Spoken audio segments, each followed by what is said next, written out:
Hello teachers, teacher educators and school leaders. We welcome you to this discussion in which we will discuss about the components of the scheme Samagra Shiksha in alignment with the National Education Policy 2020. Myself Dr. Sharat Sinha, with me is Dr. Jitendra Patidar to my right and Dr. Charu Malik to my left.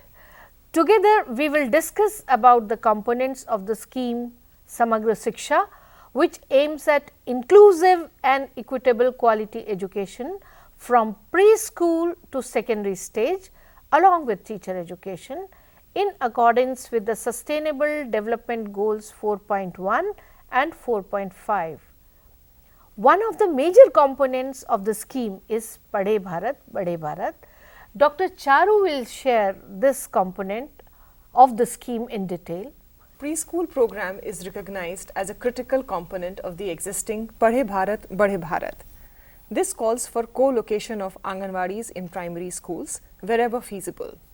For this, there is a provision of an amount of rupees 3 lakh per school in each state union territory for strengthening the preschools. You are aware that Nipun Bharat, National Initiative for Proficiency in Reading with Understanding and Numeracy, has been launched in 2021. It focuses on foundational learning of early language and early numeracy skills amongst children from 3 to 9 years of age group and ensure continuity of learning levels in early grades of primary school, thereby recognizing the continuum from preschool to primary school. Another component of Padhe Bharat, Bade Bharat is library grant. This has been provided to inculcate reading habits among children. For this, school libraries are being strengthened in government schools, and for this, rupees 5,000 to rupees 20,000 has been provided from primary to secondary schools. Dr. Patidar, would you like to share us something on sports? Yes, madam. Recently, our sports persons have performed very well in Olympic and Paralympics. The scheme under Khele India has a provision for a sports grant for every government school.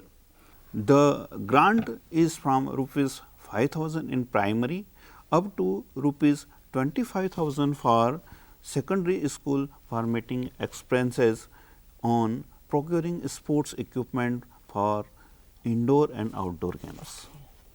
A sum of 10,000 rupees as a support for salary of instructor for arts, music, health and physical education is also provided under this scheme.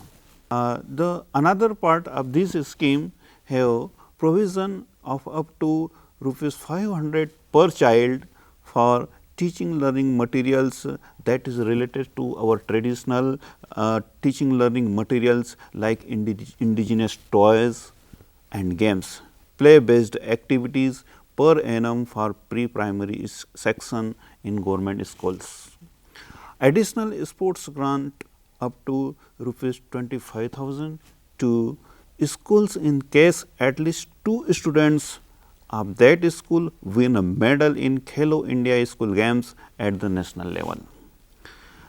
Another thing related to this scheme they have, that is composite school grant. The amount of annual composite grant varies from rupees 25,000 for enrollment up to 100 students, Yes, rupees 50,000 for enrollment up to 250 students, rupees 75,000 for enrollment up to 1,000 students and rupees 1 lakh for enrollment above 1,000 students. Samagra Shiksha lays emphasis on improving the quality of education for all students, including children with special needs. For promoting inclusive education, there is a provision of rupees 3,500 per child with special needs per annum. This is for class 1 to 12th.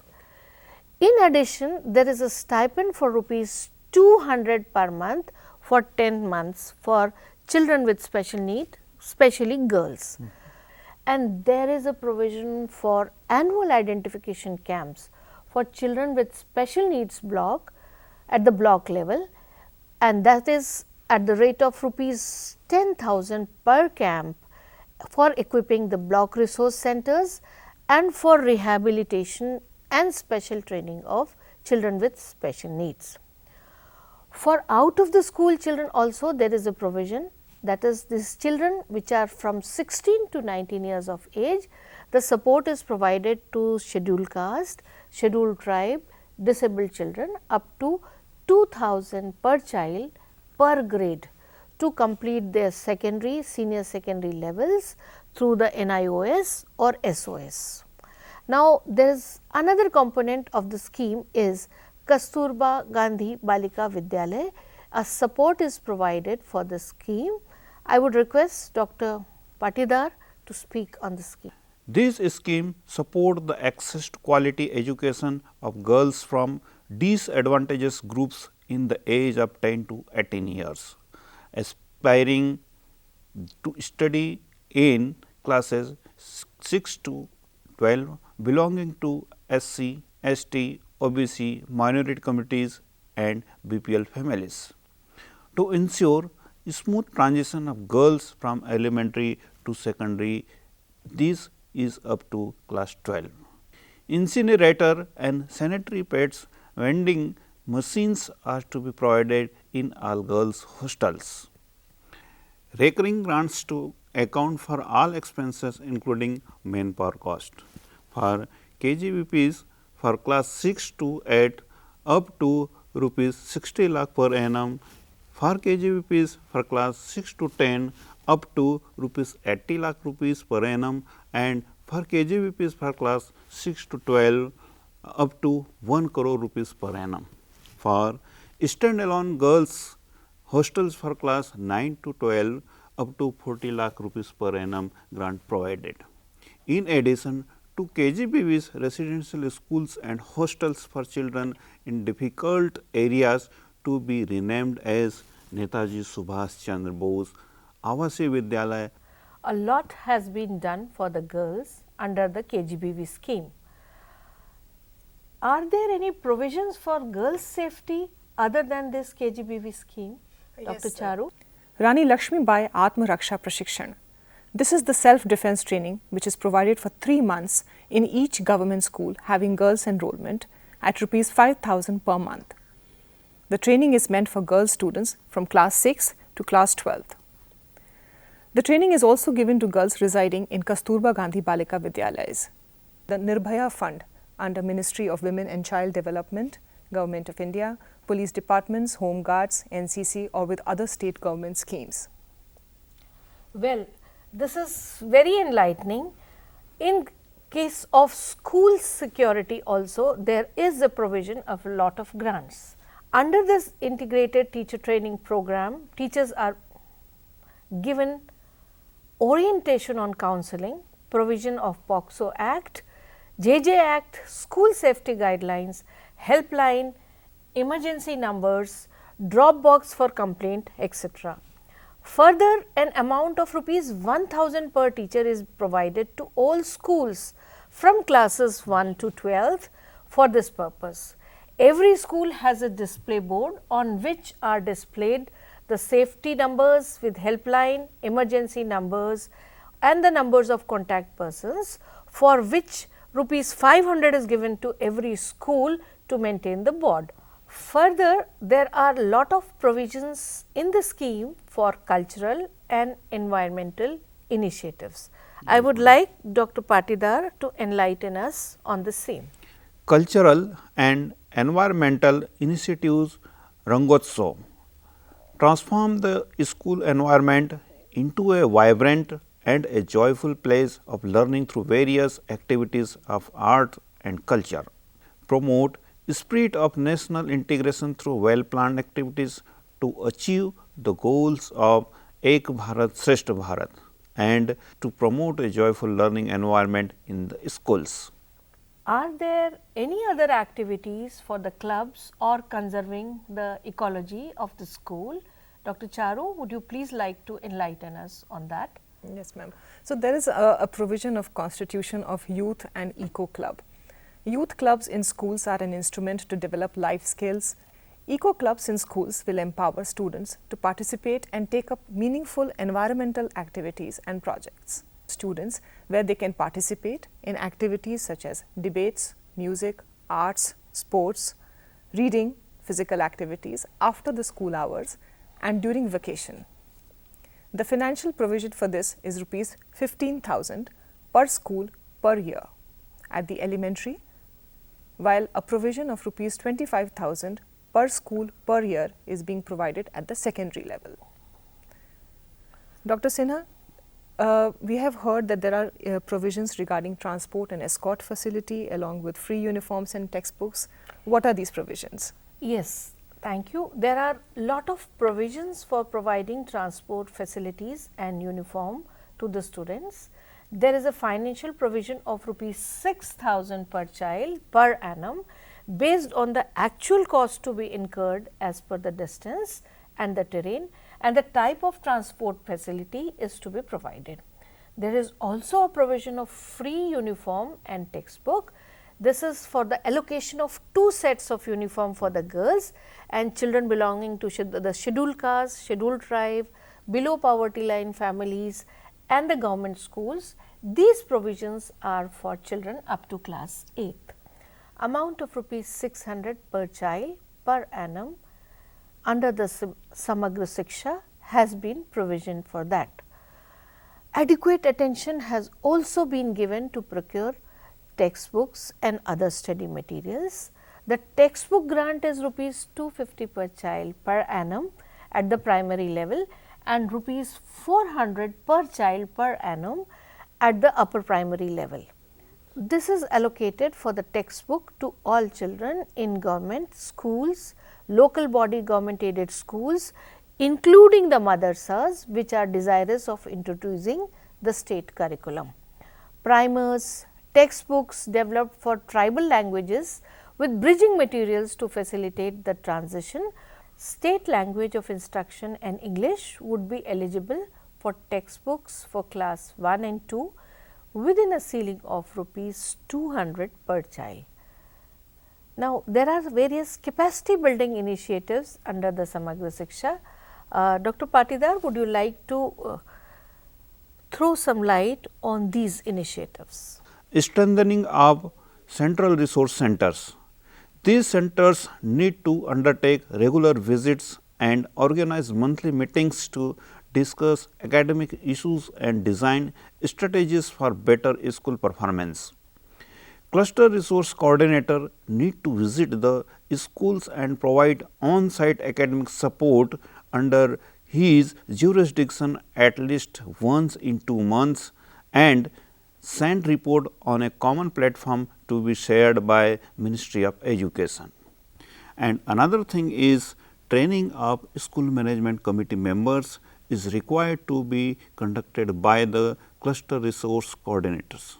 Financial provision of up to rupees 3,000 per school per annum for government schools is being provided at both the elementary and secondary level, subject to a specific plan. Another thing under this scheme, there is any provision for capacity building of teachers, teacher educators and heads in initiative under this Samagra Shiksha scheme. The Ministry of Education has launched a national mission to improve learning outcomes at foundational, elementary and secondary levels through an integrated teacher training program called as Nishtha. This is the national initiative for school heads and teachers' holistic advancement.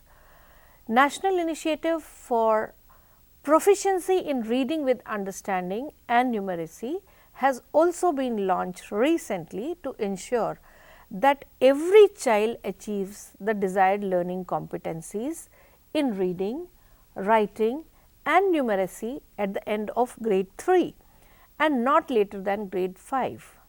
There is a provision of teaching learning material up to rupees 500 per child per annum, rupees 150 per teacher for teacher manuals and resources and rupees 10 to 20 lakh per district for the assessment.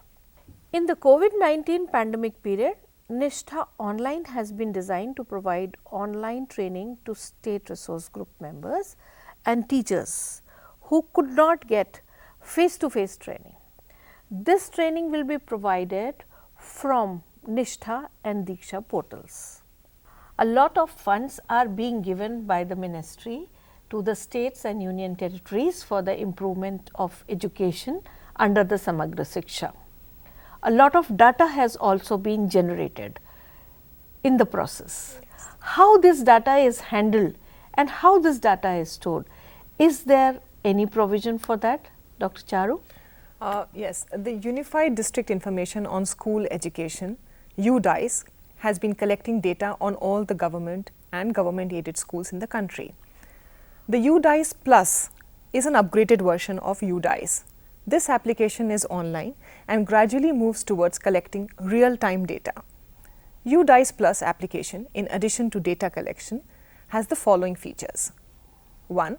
A dashboard with data analytics and data visualization, which includes time series data to study the trend over the years and monitor growth. Progress in key performance indicators is tracked through this. 2. The system is linked to GIS mapping and school report cards can be generated. 3. To ensure data quality, a separate module for third-party verification is developed, including a mobile app. The next initiative is Performance Grading Index, the PGI. The purpose of PGI is to grade the states and union territories on their performance across 70 indicators on school education. The PGI has 70 indicators which can be divided into two categories, the outcome and the governance processes. The outcome category is divided into 4 domains, which are learning outcomes, access, infrastructure, and equity. The governance outcomes cover attendance, teacher adequacy, administrative adequacy, training, accountability, and transparency. The total marking under PGI is 1000 points. Each indicator has been given either 20 or 10 points. By now we know that a lot of initiatives have taken place across the country under Samagra Shiksha scheme. Is there any place where all these activities have been recorded? Are there some repositories which can benefit in cross-state sharing? Sagun portal is launched by Ministry of Education. It has 2 modules. First one is digital repository of innovations and second one is online monitoring. Digital repository of innovations is a repository of good practices that focus on positive stories and developments that showcase improvements in school education. These innovative practices are documented in the form of case studies, videos, testimonials and images. Monitoring. The online monitoring module of Sagun measures state level performance and progress against key educational indicators with provide data to conduct real time assessment. Another thing is under this Samagra Shiksha scheme is National Award to Teachers. These were revised in 2018. The number of awards was rationalized from 378 to 45, thereby restoring the prestige of the awards of the teachers. The feature of the new scheme are online self-nomination from teachers who were invited online. There is one separate portal for this. Another thing is all regular teachers are eligible and no minimum years of service were required. The numbers of awards were rationalized to 45. No state, UT or organization had a quota in the final selection. And the last one is an independent jury at the national level made the final selection, etc. Under this scheme, madam, there is any provision related to cleanliness at school level? Yes, in the past, Swachh Vidyalaya Puraskar is an initiative to recognize, inspire and celebrate excellence in water, sanitation and hygiene practices in the schools. For this, the schools voluntarily apply online through a website and a mobile app for the awards. For Swachh Vidyalaya Puraskar, it is open to private schools beside government schools and government aided schools. Ma'am, there are many new initiatives that have been included in the Samagra Shiksha scheme based on the recommendations of the National Education Policy 2020. Could you please share with us these new initiatives? Yes, Dr. Charu. New interventions have been incorporated in the revamped Samagra Shiksha. These are based on the recommendations of the National Education Policy 2020, in which there is a provision of training of master trainers for training of the Anganwadi workers and in-service teacher training for ECCE teachers. For holistic 360-degree multi-dimensional reports showing progress and uniqueness of each learner in the cognitive, affective and the psychomotor domains will be introduced in the form of holistic progress card, that is HPC. There is also a provision for the activities of Parakh, that is performance assessment, review and analysis of knowledge for holistic development. Then one new thing which has been introduced is the provision of qualified part-time counselors. These will be introduced in a phased manner in the secondary and senior secondary level, and for this a financial support of up to rupees 25,000 per month will be provided. There is a new component of appointment of language teachers. This has been added in the scheme, and the components of training of teachers and bilingual books and teaching learning material has also been added. Further, a support under vocational education is extended to the government aided schools also, in addition to the already existing support to the government schools, and grant a number of job roles sections linked to enrollment and demand. There is a provision of classroom workshop for vocational education in school. These will be serving as hub for other schools in the neighborhood. There is also a provision of transport and assessment cost for school serving as spokes. There is further a provision for funding of ICT labs based on the transition plan and commitment given by the state government. Additional unit of ICT labs may also be given to the schools depending upon the enrollment of more than 700. To smoothen the fund flow mechanism, which is very important for the functioning of the scheme, it is now proposed to release the central share of funds directly to the State Implementation Society through Public Finance Management System, and the matching state share will be released to the society separately. This would ease out the fund flow to the state and union territories for better functioning. Now, with the information shared with you with my teammates Dr. Charu Malik and Dr. Jitendra Patidar, we hope that all of you must be in a better position to understand about the various available funds, explore them for your school and utilize them for the various activities of your school. This would help you to contribute towards realizing the vision of the scheme, the Samagra Shiksha.